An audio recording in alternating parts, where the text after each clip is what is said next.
Yo guys, today I'm going to teach you all about the steering rotational settings in F1 2025 and how you can be adjusting them to find pace, confidence and consistency for every track and every condition around the new iteration of the Formula 1 game.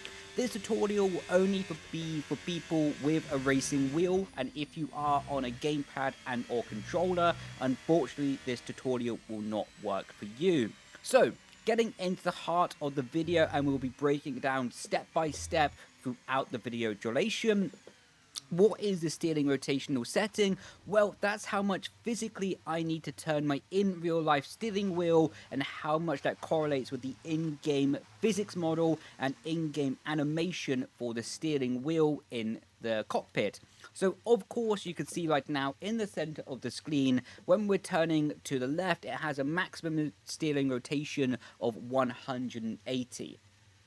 The same is true when we turn to the right. It has a maximum steering rotation of 180 as well, totaling 360 degrees of rotation.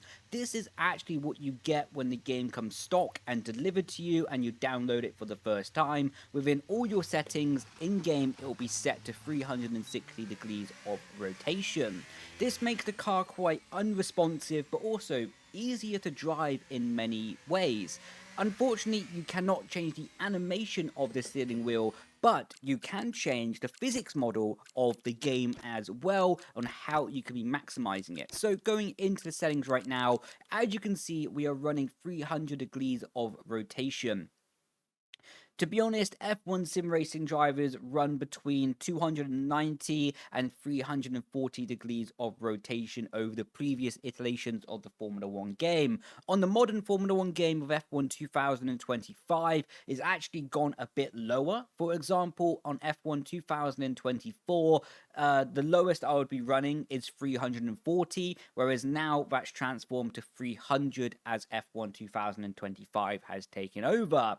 The reason for that is on 24, the steering wheel was quite sensitive and easy to be snappy with, whereas in this year's iteration of the game, the steering wheel and the physics model is less snappy, to be honest, so you can get away with running lower.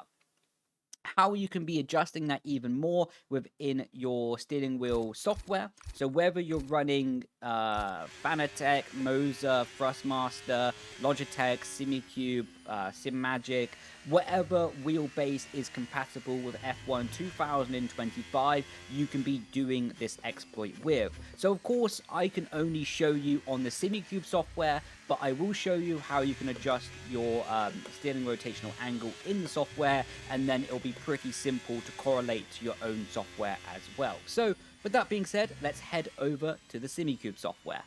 So as you can see, we are now in the Semicube software. At the top of the screen is the important part for today's video, the 300 degrees of steering range, and that's what's going to be adjusting in game. So I can go even higher and be running all the way up to nearly 2000 degrees of steering rotation.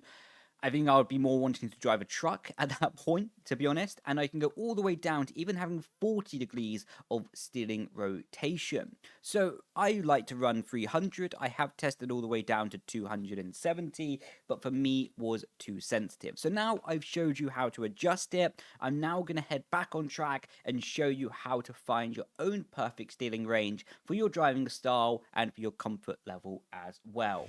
So now that the basic introduction to the video has been done, explaining how the in-game physics model correlates to the steering wheel angle, how the animated steering wheel works in terms of the game as well, and why that's locked to 360 degrees no matter what you do, and how you can be adjusting your steering wheel software to be lowering or increasing your steering wheel angle. We're now going to be teaching you how to be getting that exact steering rotational setting suited to you, your driving style, and how you want to go about things.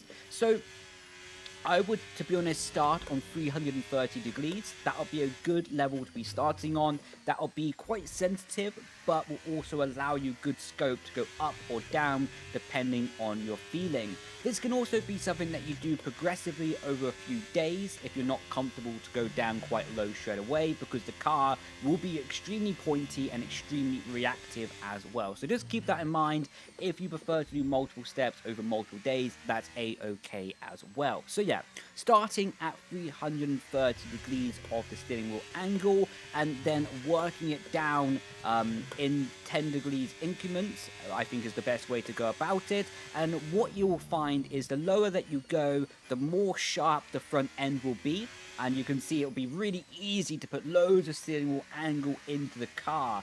This will dramatically increase the response of the car and make the car feel so much more pointy and reactive while going through the corners, and to be honest, make it easier to save oversteer moments as well, because you're going to have to turn your hand physically less to get to that opposite lock point on the steering wheel to be correcting the slide that you had. For example, going through Magnum Beckett's, we're just going to be touching the curb here, making a snap of oversteer, and as you can see, because we actually had to turn my physical hand less, it meant that we could be getting to the correct steering wheel angle required for the game's physics model to give me enough steering wheel angle to be correcting the slide.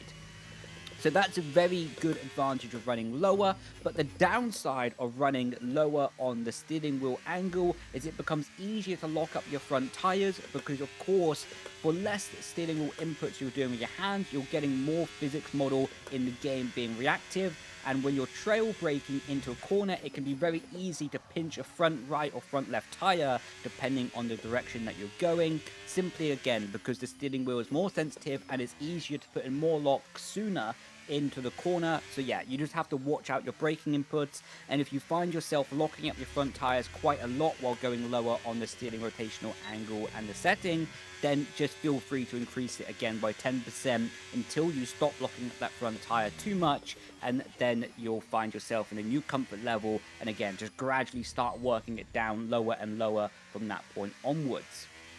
So that has been a general tutorial on introducing you to the steering rotational settings with an F1 2025, why it's locked to 360 degrees as an animation for the steering wheel, and how you can be adjusting it along that way, and how you can be maximizing potential as well. So hopefully this video has been helpful to you, informative to you as well, and giving you an insight to how F1 sim racing drivers and top league racers as well go about exploiting every area of the game to maximize its pace, performance and potential along the way. So if you have any other questions about this, I'll be more than happy to answer them in the comments segment of this video, and do my best to try and just make it more informative, to be honest, because yeah, it's a very niche topic, this, and I could make a video for like 4 hours, to be honest, talking about every single detail. But yeah, I don't want to waste your time. I don't want to make the video longer than it needs to be.